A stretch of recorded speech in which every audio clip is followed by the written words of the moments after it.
Hi, my name is Jackie and this is The List. Today I'm here to discuss my top 5 science fiction movies. These aren't necessarily my top 5, but these are ones that I really wanted to talk about because they're controversial and awesome, and because I like them, and because you're going to sit there and listen to me talk about them. My number 1 movie is Aeon Flux. Now, I know a lot of you people are out there are like, oh, why did you talk about Aeon Flux? I get it. You didn't like it, that's fine. You can go away now. Aeon Flux was based on a series of short cartoons between 5 and 15 minutes that were first aired on MTV's Liquid Television, and I can't give the director of Aeon Flux, the movie, a ton of flack because she had to work with a character that died at the end of every single episode and didn't have enough room in her body for any internal organs and had this crazy hair and, you know, okay, I get it. She had a huge task at hand and maybe she didn't cover it well enough, but I enjoyed the hell out of the movie. The visual effects were awesome. You can tell that the design team on that movie was totally into it from day one.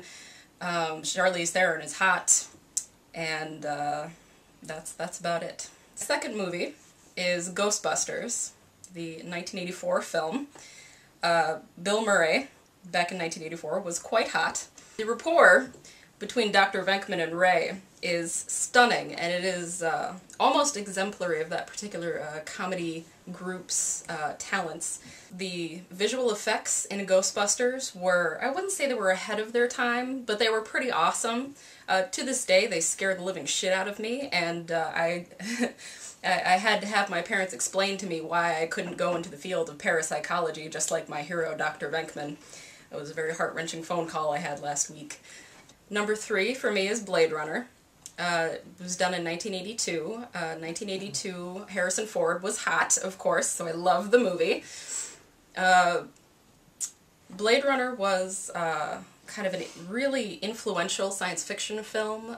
It was based on Philip K. Dick's Do Androids Dream of Electric Sheep, which was an okay book. It was one of my favorite books, so I'm going to naturally love Blade Runner.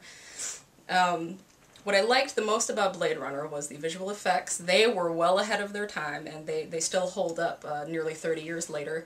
The way that the story in Blade Runner was approached was, it was good for the integrity of the original story, but it made it more approachable for people who didn't take acid all the time, like the writer of the story.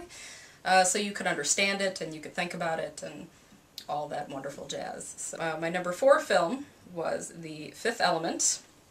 Milla Jovovich was hot, and she had orange hair. The Fifth Element, you've got flying cars, you've got blue opera singers, you have Bruce Willis, who was also equally hot. And, you had a story that was pretty straightforward, and it wasn't too innovative, but it wasn't distracting either. The actors in the movie really got into their characters, so I was more concerned about the characters themselves as opposed to the story that they were involved in. My favorite scene in The Fifth Element was when they take Milla Jovovich's little cells and they, you know, make her skeleton, and then they put muscles on her skeleton, and then they like make her into a person, and she's all naked and stuff. And like that particular piece of technology was awesome. But it wasn't so far-fetched and ridiculous. You could actually like sit and watch the movie and actually believe that little piece of technology and think that maybe in 100 years we could have something awesome like that in the world. And my number 5 sci-fi movie pick is Serenity. I would sleep with all of the crew members of the Serenity. Oh my god, let me tell you. Nathan Fillion, that one hot chick, like the pilot and his wife. The best part about the Serenity movie is that it was a big Hollywood budget fuck you to the Fox executives, because Serenity was a movie that was based on a canceled show, and it essentially had to fill in all of the story that was missing from the canceled show, and the fans responded so strongly to the Fox executives canceling Firefly, the original show, that it just makes me feel good inside that people have that kind of power over assholes like Fox executives. The story was okay, but mostly it was because it was a big fuck you to the Fox executives, and because I would sleep with every single one of the crew members on the Serenity ship. So there you have it. That's my 5 top science fiction films. Links for all of the movies are in the doobly-doo. Okay.